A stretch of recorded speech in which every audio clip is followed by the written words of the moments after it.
Both Muslims and Christians believe that Jesus will return to earth to restore justice to the world.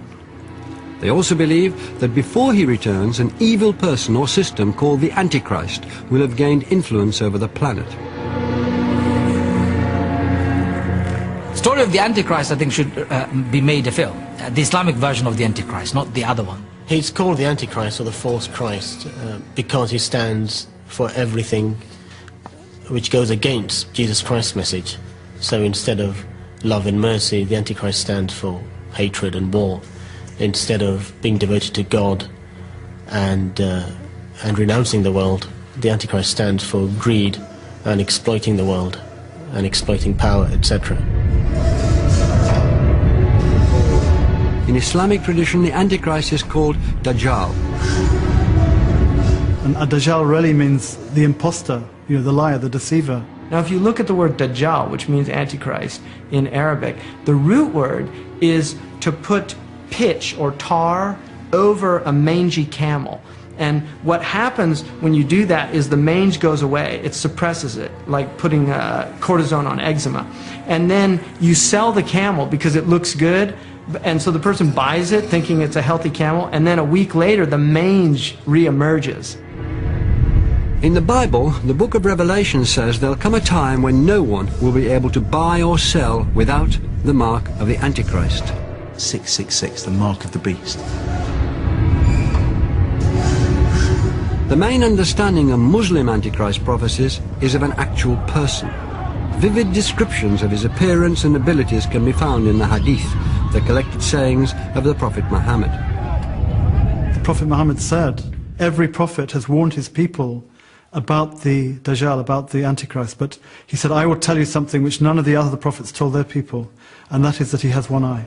One eye. One-eyed. One eye. One eye which will be damaged.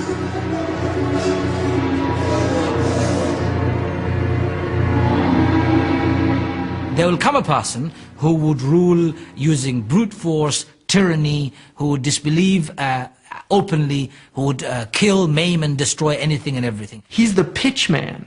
He's the one who's like pitching you this, buy this product, the 7 deadly sins: lust, greed, pride, gluttony, right? You're really going to enjoy these. You're going to have a good time. He will do things that are beyond the ability of anyone.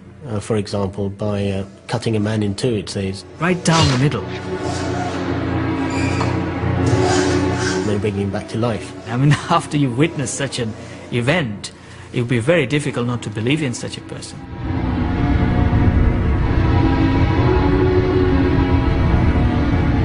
Christ says, go and sin no more. You're forgiven. The Antichrist says, there's no sins to forgive. Go do whatever you want. Both Muslims and Christians agree that Jesus will return to defeat the Antichrist. But whereas the Bible uses metaphorical language to describe the event, Islamic tradition gives a blow-by-blow account of exactly what will happen when Jesus comes back.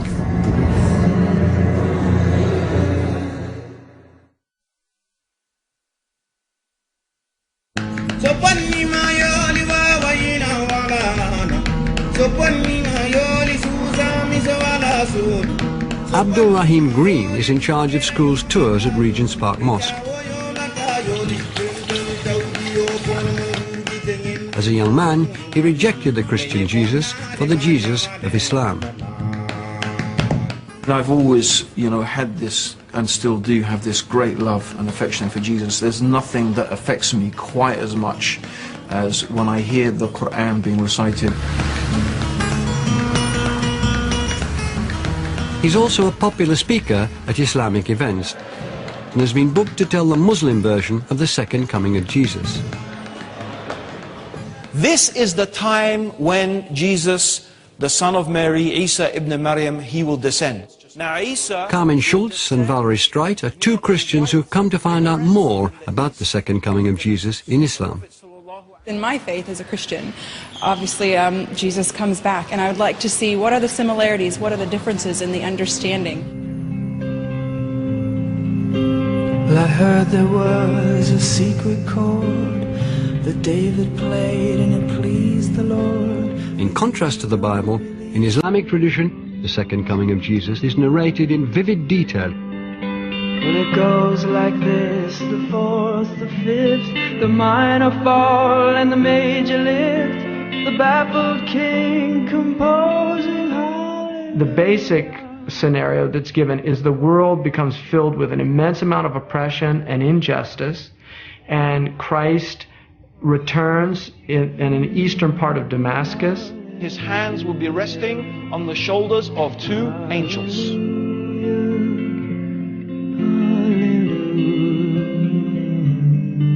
And his hair will be as if it is dripping with oil. And when he shakes his head, the beads will be like, the beads of the oil will be like pearls. Some of the details were different too, with the whole idea of the oil, and I thought it was interesting. I mean, I'd never heard of that before. Hallelujah! Hallelujah! Hallelujah! So he will actually pray behind the Muslim Imam, who is regarded as being the Caliph at the time, and then he will take part with that leader in the battles against the Antichrist. He will destroy the cross and kill the pig. By him coming back, destroying the crosses, and saying, you know, no one can receive worship but Allah, that's really making a point that, you know, all the things that Christians have said about Jesus in the past, they're wrong. And so it kind of felt like very strong. The moment Al-Dajjal sees Isa ibn Maryam, Jesus the son of Mary, he will begin to dissolve like salt dissolves in water. Hallelujah! Hallelujah! Hallelujah! The Christians who claim to be following Jesus will have to accept Islam at this point, the ones who are alive at that time, because he will say to them, if you want to follow me, you have to follow Muhammad.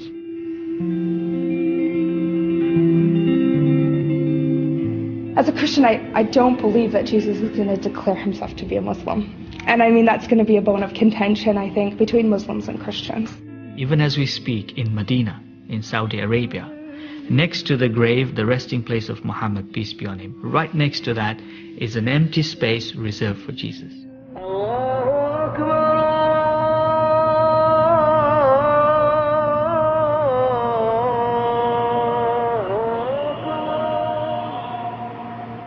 The Islamic understanding of the second coming that you often hear Muslims talk about, Jesus coming, wearing white robes, ascending in Damascus, breaking the cross, killing every pig, is all grown up fictionally, I would probably say. A case of fiction and legends and later stories. People who tell these stories to each other, all their names and details about their lives were actually recorded, so that people could tell the difference between liars and people with bad memories from those with very good memories, and who are reliable storytellers, if you like, or transmitters of the hadith. Not all Muslims and Christians see themselves in disagreement. Adam Williamson and Jamie Clark are good friends. Adam is a Muslim and Jamie is a Christian.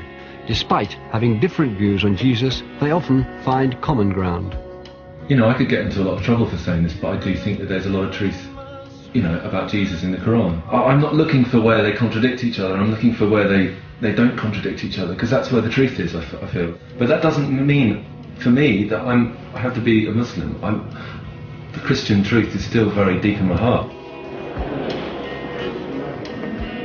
One of the things that I love about Islam, I really love this, is that God has set up all of these meta-narratives. Like the Christians have their version of reality, the Jews have their version of reality, the Buddhists have their version of reality, the Muslims have their version of reality, the secularists, atheists have their version of reality. And all of these are talked about in the Quran, all these different realities. And then the Quran says, you better think about these. Think deeply about these. Don't just assume that these are correct. You have to think, you have to use your brain.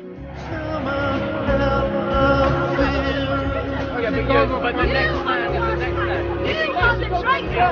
There's a quote in the Quran, which a lot of Christians have difficulty with, which is "Be not a friend to Christian or Jew," and that's, you know, that's so easy to kind of take completely the wrong way. But maybe if you look at it a little bit deeper, I mean, it reflects something about, maybe it's just saying accept your differences, you know, accept your differences and be.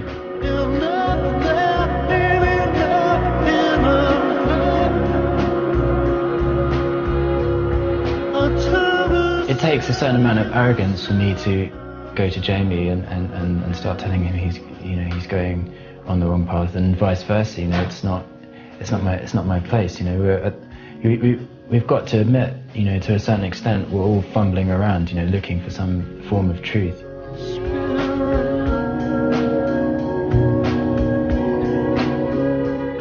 I invite you to accept Islam, because the difference between me and you, I do the prayer that the Prophet Muhammad did, sallallahu alaihi wasallam. I recite the same as he recited. I have the same movements, I have the same prayers. But the Christians do not have the prayer that Jesus had. I think it's profoundly important that Muslims follow the Christian version of Jesus. Firstly, because Jesus claimed about himself that it was how you responded to him that determined how God would judge you and where your future lay. And my concern for Muslims is they're following a Jesus who is a non-historical Jesus. They need to get back to the original, to his message and what he said about himself.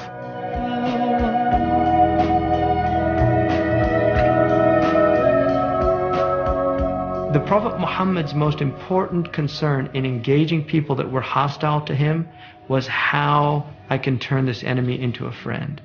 And that only comes from love. That comes from a concern. And I think the centrality of love in the Christian tradition is a very beautiful quality. And it's something that many Muslims have forgotten about their own faith.